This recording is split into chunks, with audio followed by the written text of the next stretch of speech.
welcome to Pecan Corner.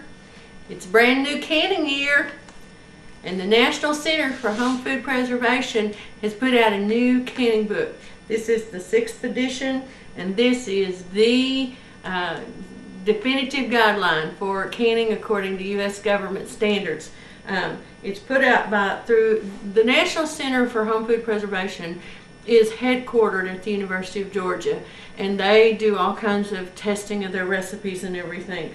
They have a website that I have used for, well, ever since I started canning as an adult. I have used that website to refer to learn about canning safety and proper food methods and recipes, safe recipes. This is a 388-page book, and the chapters include preserving food, canning, pickled products, sweet spreads and syrups, freezing and drying. And I am so excited. I ordered myself a copy of it. It takes a long time to get here. I think I ordered it in November, and it didn't get here until December. I mailed them a check. It's only $18, and that includes the postage. They send it UPS. But it's a great book. It's spiral bound. It's easy to read. It tells you how to fix problems. And this is a book, unlike the Ball Blue Book, which they put out a new one every year and they want you to buy a new one every year. This book, I think, is only produced occasionally. So only when they have really major changes do they make the difference. Yeah, the last edition was 2006. And so this one is brand new as of September of this last year, it's just, I was really happy with it. I've already had one of my local folks has already called and asked me for a recipe out of it. There's a recipes for I was looking, there was one, I thought I had it marked. There's several different recipes for pickling peppers, and one of the ones includes using the oil, which I thought somebody had decided we weren't supposed to be doing. But anyway, there's just everything from fruits to vegetables to dehydrating. It's got lots of good charts.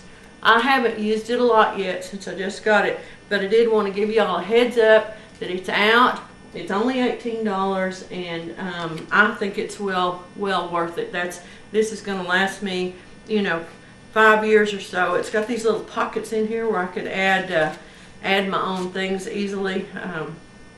It's how to can oysters, how to do smoked fish.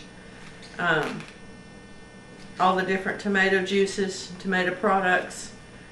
So it's really going to be handy for me to have. And if you don't want to buy it, you can certainly go to their website and you'll have it on there. They also are offering, and I did this, they're offering a class. It's a self-study course called Preserving Food at Home, a self-study, and it's free and it's online. And you get it at like I said, the National Center for Home Food Preservation. I'll put the link down in the comments. You register for it, and it asks for general. Basically, what it does is it helps test you on the safety methods, so you can kind of get a good quiz for yourself to be sure that you're up to date on all the most important safety methods. So I filled it out and I sent it in, and then they sent me the link to the test.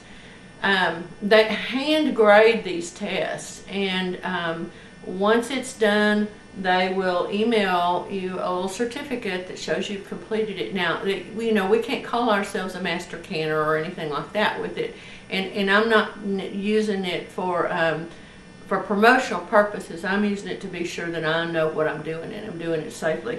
So it talks about things like, how to test, just make sure your jars are sealed properly, and what the acid levels are, how, the difference between acid and low acid foods and acidic foods, and things like that. So that is right there on their website. And this time of year, when there's not much going on in the garden and we've got some time, this is a good time to do things like that too, and just further our education a little bit.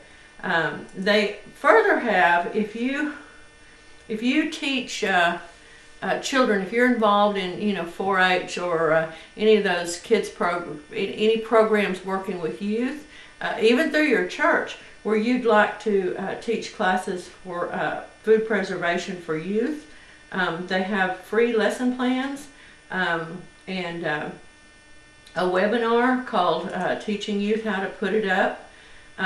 So there's I may look into this even for our church. I was thinking that would be a great thing to do, because a lot of our folks, are involved in becoming more self-reliant and focused on food safety. And so they have a lot of great resources on there, and I hope that you will check them out. It's good for all of us. All right, Happy New Year to you. Here's to a great productive canning season this year. All right, bye. Oh, and of course, if you like, I hope you will, click a thumbs up and subscribe. Thanks.